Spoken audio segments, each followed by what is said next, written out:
Hey guys, welcome to the channel. So in this video, I'm going to be showing you how to do a box stitch and how to start a box stitch with this RexLace.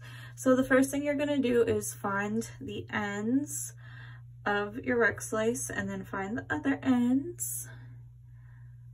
Hold them in your finger like so and then stretch it out to find the center of each.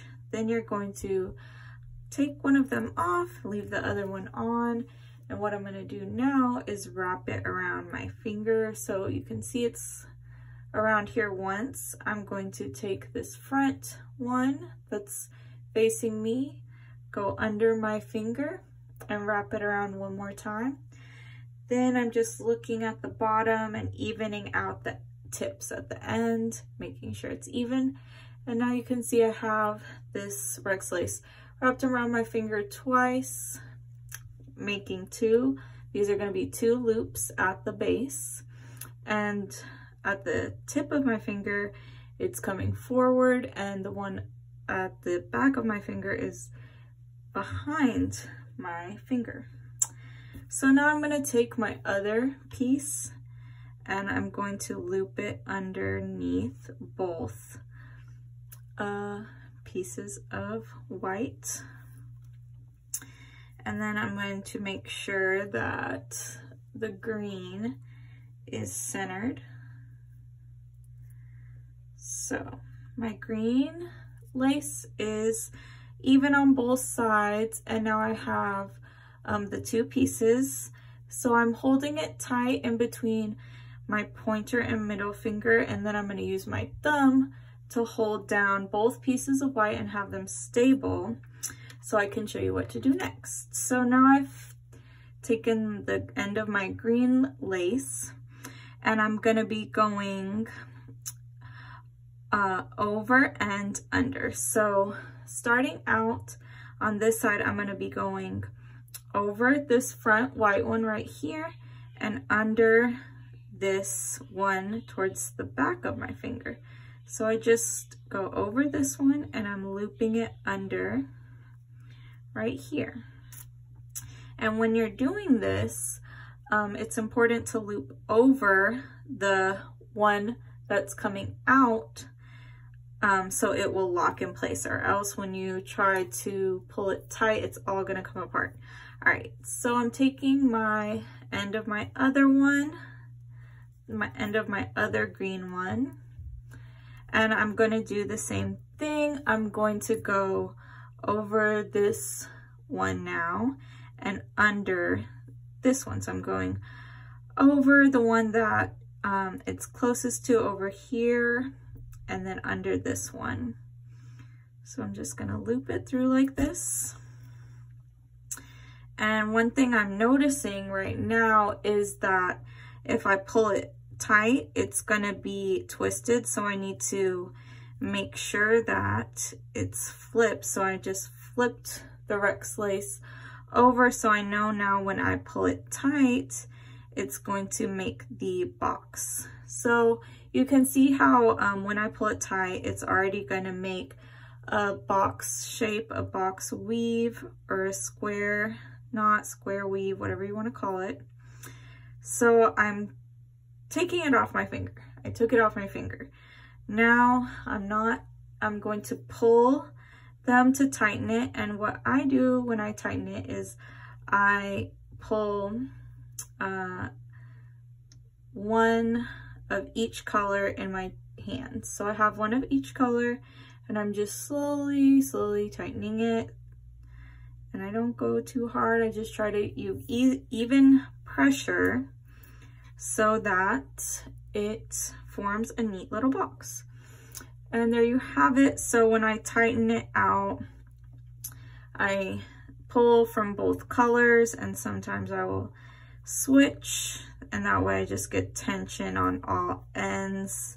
You can also just even it out by pulling like so. All right, so that's how you start it. Now to keep going, you can just choose one color to make the first loops or stitches. So I'm going to place my white loop over, and then I'm going to flip this white loop over again. And they're going over their own lace. So this one is going over this side of it, and then this one is going over this side. So it goes over its own side. And the hardest part is actually starting these and lacing them. But as you can see, I'm pinching the white with my fingers, and I have the green in my hand that's farthest from me. So that's the green lace on this side of my fingers. And I'm going to go over and under. So there we go. I'm just twisting it to make sure it lays flat. And then I got my other piece of green lace. So this is the one from the strand that's closest to me. I'm gonna go over this one and under this one. There you go. And now I'm gonna pull everything tight, tight, tight, tight. It's kind of slippery. There we go. All right, and another trick I do to tighten it is I just use my thumbnails to like shove them together so that they lock in place. All right, and I'm gonna show you again. So I flip my white over the other white, and then I flip this white over, and then I pinch it with my fingers. So now you can see I have the green lace from this side, and I'm pinching the whites down on both ends to secure them in place so they're not moving. And I'm gonna go over and under, and this is the lace that's farthest away from me. So it is staying in place. And now I'm gonna take the other green from inside my hand. Here we go. And I'm gonna go, let's see, sorry about that. I'm gonna go over this one and under this white one to create the box stitch. And then I'm pulling it tight. And it doesn't matter, you can really start with either color first when you're making the box stitch, but I like to do the same color because it is easier to remember. So I'm going to show you again. I'm going to go over and over. So see how these pieces of white are folded over, and I am just pinching them in place so they don't move. And then I'm going to go over and under. And then I'm taking the end of my other green that's closest to me and going over and under again and pulling it tight. All right, and that's basically it. You just keep going, keep going, keep going, repeating the same thing, and you can see here how it's starting to look. And I'll show you guys also how to end it in another video. All right, thanks.